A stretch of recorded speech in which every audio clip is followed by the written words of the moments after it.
जरा उस नक्शे के जरिए, उस ग्राफिक्स के जरिए ये तस्वीर भी स्पष्ट करें कि किस तरीके से लगभग एक कैंची की से काट रहा है रूस यूक्रेन के कई हिस्सों को। एक थ्योरी तो यह भी सामने रखी गई कि क्या उत्तर और दक्षिण कोरिया की तरीके से यूक्रेन में भी उत्तर और दक्षिण को काटकर या पूरब और पश्चिम को काटकर अलग अलग हिस्सों में कर दिया जाएगा।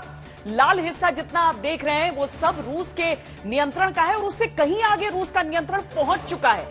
यूक्रेन की तरफ से जो पलटवार हो रहा है वो लोकलाइज्ड है, वो स्थानीय पॉकेट्स में हो रहा है।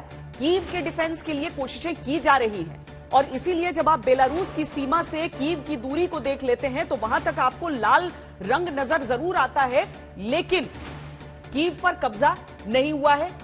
रूस की जो मंशा है वो क्या है, ये शायद कोई भी इस समय शब्दशः रखने की स्थिति में नहीं है।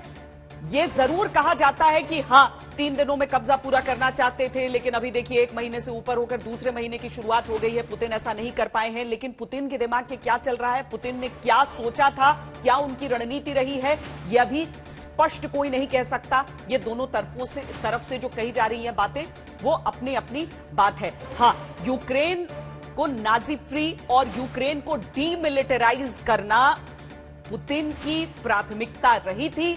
अजोव बटालियन अभी भी सक्रिय है, अभी तक कुछ वैसा हासिल नहीं हुआ है, लेकिन हां उस पूरे क्षेत्र में रूस का दबदबा जरूर हो गया।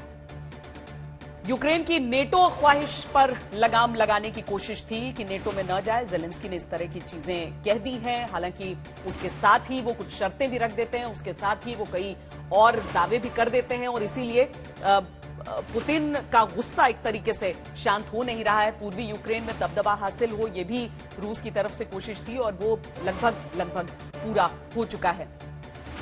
बड़ी चेतावनी क्या है इस जंग के बीच? जेलेंस्की की मांग है कि तुरंत युद्ध खत्म कर दें पुतिन, और पुतिन का जवाब एक नोट की शक्ल में जो अब्रामोविच का जो मामला हम आपको बता रहे हैं उसके जरिए यह आ जाता है कि मैं बर्बाद कर दूंगा, I will thrash them, tell them.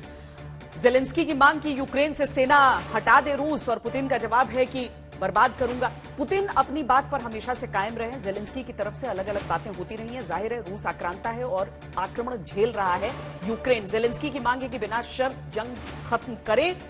Putin ने कहा कि ऐसी शर्त भी मंजूर नहीं होगी, शर्त लाद नहीं सकता है यूक्रेन।